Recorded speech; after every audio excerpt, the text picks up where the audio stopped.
Anies, sebelum saya lempar ini kayak berusaha Pak Anies, nggak mau berdele-dele tapi langsung ke pokok persoalan. Jadi sebelum saya lempar ke permasalahan tanya kepada teman-teman, saya tanya dulu satu Pak Anies. Permasalahannya Bapak Anies sampaikan tadi terkait backlog, ya kan, tenaga kerja income dan non-income. Kita apa sih tidak sepakat Pak Anies juga penduduk yang non-income kan sangat besar sekali. Dan itu kurang perhatian yang mendapatkan fasilitas oleh negara karena tidak bankable secara macam-macam. Nah, dari hal ini Pak Anies, saya tanya dulu satu Pak Anies berbicara teman-teman, apakah nanti itu kita butuh lembaga atau kementerian yang fokus ngurusin perumahan Pak Anies? Mungkin itu tidak ada. Langsung Pak Anies Insya Allah ini jadi komitmen kita Pak, bahwa soal perumahan seperti disampaikan Pak Doni tadi, bahwa bila kita menyelesaikan masalah perumahan, maka kita menyelesaikan sebagian besar dari masalah kemiskinan yang ada di bangsa kita. Bila ini berjalan, yang besar itu diwujudkan nanti dengan menerjemahkan dalam bentuk ukuran keberhasilan, waktu keberhasilan, dan orang-orang yang bertanggung jawab atas keberhasilan, lalu itu announce publik yang kemudian dibantu oleh publik untuk mengawasinya. Dalam penyusunan kebijakan, kami berpandangan memiliki kewenangan bukan berarti memiliki pengetahuan. Menurut saya, justru menyusun kebijakan itu harus melibatkan pelaku di lapangan yang senyatanya terlibat, sehingga semua problematika kalau penyusunan kebijakan itu tidak melibatkan, maka kecil kemungkinan akan terjadi reform yang serius. Jadi kalau kami nanti bisa lihat kewenangan itu ada, maka salah satu pihak yang harus dilibatkan secara serius dalam penyusunan kebijakan justru teman-teman di APESI untuk membantu dalam penyusunan kebijakan. Dan memang yang pegang tanda-tanda negara, tapi kontennya itu sesungguhnya harus dari para stakeholder. Nah, stakeholder ini ditemukan yang berseberangan juga Pak. Jangan dikumpulkan stakeholder yang sama semua. Kalau sama semua sudah jadi regulasi baru berantem. Tapi kalau sebelumnya dikumpulkan berantemnya nggak bisa. Menurut kami justru harus dibuat sehingga ada kesepakatan yang nanti ketika di lapangan dia menjadi regulasi yang kredibel. Itu kami kerjakan di Jakarta ketika kita menyusun misalnya pergub soal P3 RSS. Itu ramai sekali. Penyusunan pergubnya itu setahun lebih, hampir 1,5 tahun. Pasal berbagai macam. Karena pengembang dilibatkan, warga dilibatkan, ahli dilibatkan, ramai berantem di situ. Ramai berantem. Apalagi aturan itu ada cuma di undang-undang. Habis itu di bawahnya belum ada aturan. Saya juga heran. Ini urusan rumah rakyat itu aneh di rumah susun. Kok bisa ada undang-undangnya, tapi tidak ada PP-nya, tidak ada, itu tidak ada semua, kosong semua, bawah setahun. Baru di ujung kemarin keluar dari DPR, ketika kami sudah mengeluarkan pergub, perdanya juga outdated. Ini saya bayangkan, ini sebuah sektor yang ada kejagaan ini gitu. Bisa sampai tidak ada regulasi seperti itu. Dan ketika kita menyusun itu, banyak pengembang yang tidak sepemahaman dengan kami. Tapi menurut kami, kita ini dipilih untuk membuat suasana jadi adil, tentram, bukan mengadil untuk pengembang besar-besar itu. Ya, kita jalankan untuk mengembalikan kewenangan itu kepada warga pemilik dan rumah-rumah susunan. Filosofi ini yang kami akan bawa, kami akan pegang. Dan kedua, soal fokus. Tadi dalam pembicaraan awal saya sampaikan, ketika kita bicara tentang backlog perumahan itu, bukan hanya jumlahnya, di mana itu penting. Karena di mananya itu akan sangat menentukan. Tadi saya berjalan ke atas sama Pak Ketua, Pak Junaidi, beliau menceritakan berapa jumlah pompa. Pertanyaan saya pertama, berapa Jabodetabek? Berapa? Karena secara jumlah kebutuhan yang paling banyak itu di Jabodetabek. Kemudian baru tuh tempat lain, Surabaya, Raya dan lain-lain. Tapi kalau kita tidak menjelaskan di mananya, nanti kita tidak menyelesaikan masalahnya. Jadi insya Allah Pak Fuad, kita akan minta APSI untuk ikut terlibat. Kita minta dalam dan kami melihat peran BUMN harus dilakukan perubahan. Badan usaha milik negara adalah salah satu tangannya negara. Negara itu dua tangannya, satu birokrasi, satu korporasi. Dua-duanya menjalankan fungsi pembangunan. Karena itu, dalam pandangan negara, korporasi milik negara tidak boleh dipandang sebagai cara meningkatkan pendapatan negara. Karena pendapatan negara itu utamanya diambil dari pajak, yang kedua dari pendapatan non pajak khususnya pada ekstraksi dan alam. Tapi yang namanya korporasi ini tugasnya bukan mencari profit, tapi menciptakan benefit. Karena itulah dia milik negara. Kalau perusahaan badan usaha milik negara itu ditekankan untuk menghasilkan profit, maka potensi konflik of interest-nya besar. Dia di satu sisi adalah negara yang merupakan regulator, di sisi lain dia merupakan market player, dan peran-peran yang bisa dikerjakan oleh swasta tidak seharusnya dikerjakan oleh negara. Negara itu mengerjakan yang sulit dikerjakan oleh swasta. Ada sektor-sektor strategis yang memang untuk kepentingan nasional harus dipegang oleh negara. Mekanismenya korporasi. Saya beri contoh. Saya beri contoh Jakarta saja misalnya. Ketika kami mau membangun sesuatu atau mengolah sesuatu, ada pilihan mau pakai BUMD atau mau pakai birokrasi.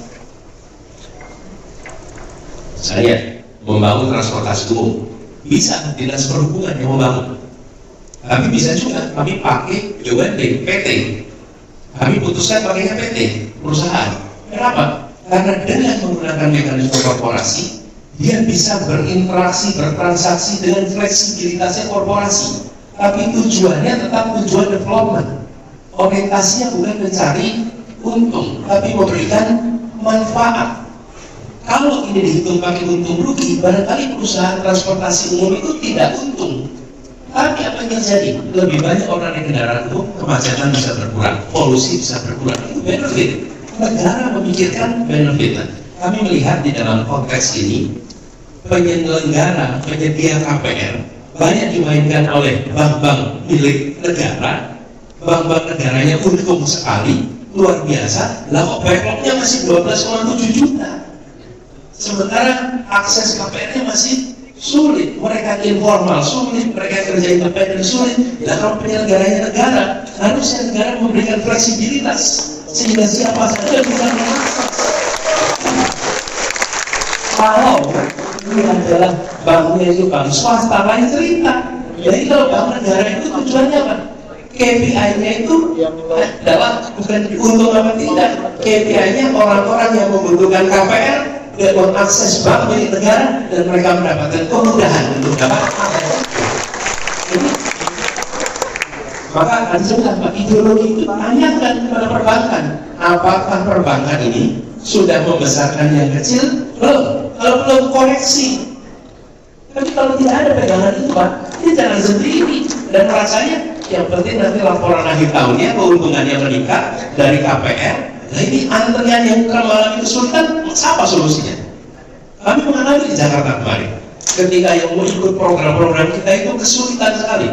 Supir yang tidak punya kontrak kerja dengan supir yang punya kontrak kerja sama-sama gajinya setara, yang satu bisa dapat KPR, yang satu tidak bisa KPR. Itu dirasakan jamak.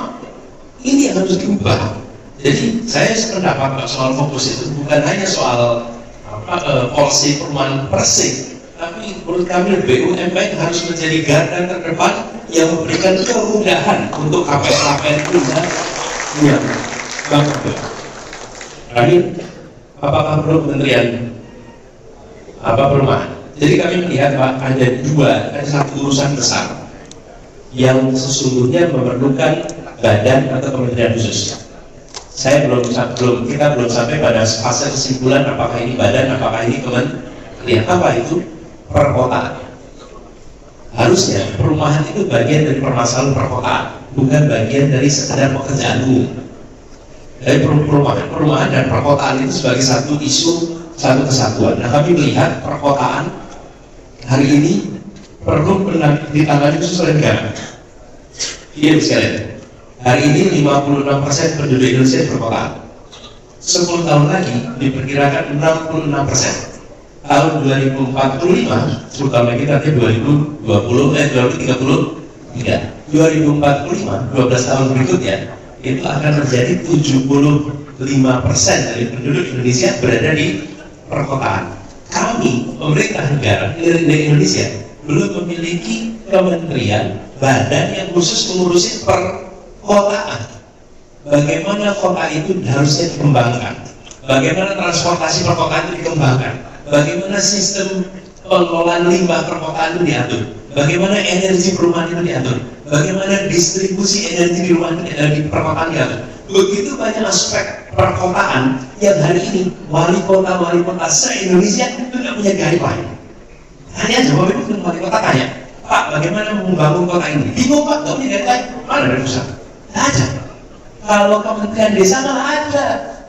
Tanya Pak Kepala Desa, ada nggak guideline? Ada. Pengelola desa yang baik ABCD, kebutuhan desa ABC, semua yang terkait desa ada guideline-nya. Tapi kota tidak ada. Kan itu tidak ada. Kota-kota kita kecil terus nggak jadi gede. Yang tengah terus nggak jadi besar. Kenapa? Kita biarkan market mekanisme yang membuat sebuah kota itu berkembang atau tidak. Tidak ada intervensi negara, tidak ada arahan negara. Nah, itu yang kita ingin lakukan di dalamnya. Insya Allah urusan perumahan menjadi bagian integral di sini.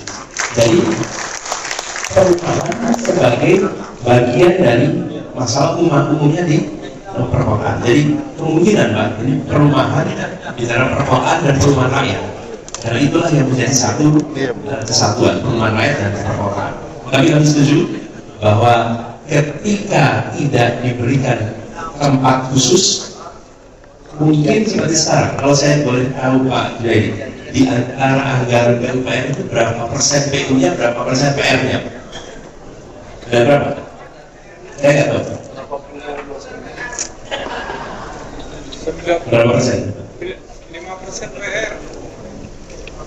Saya nggak tahu, jadi saya tanya. Dari menurut beliau perumahannya 10%, nggak sampai 10%, PU-nya 90%. Nah ini harus juga, karena kita pentingnya ada membangun rumah-rumah untuk tiap-tiap rakyat, Oke, terus kemudian ruang sekarang kita terbatas. Dan saya bawahi, kita ngomong A, B, C, D, sementara ruang sekarang kita itu terbatas. Karena itu kami memandang untuk sebagian dari yang dikerjakan ini harus ada skema kemitraan yang baik, partnership, dan partnership dengan siapa? Tentu dengan private sector, tapi private sector yang mendapatkan insentif dari negara sehingga private sectornya mau terlibat. Jadi sekalian, ini saya akan waktunya habis, saya akhiri, tapi saya ingin sampaikan ke sekalian bahwa kebijakan yang disusun kolaboratif sifatnya, melibatkan seluruh sektor, tapi ada garis ideologi yang dipegang sehingga arahnya jelas. Kemudian kedua, ukurannya itu jelas, bukan hanya pada angkanya tapi waktunya. Karena menetapkan angka itu baik, tapi tanpa waktu dia akan bisa dicapai kapan-kapan. Kemudian yang ketiga adalah wilayahnya yang harus menjadi fokus perhatian. Lalu yang terakhir, memastikan bahwa pelaku usaha di bidang perumahan rakyat dengan kebijakan-kebijakan dibuat bukan malah mengecil, tapi malah tumbuh dan berkembang, sehingga bisnis di dunia ini justru akan makin tumbuh berkembang di seluruh Indonesia.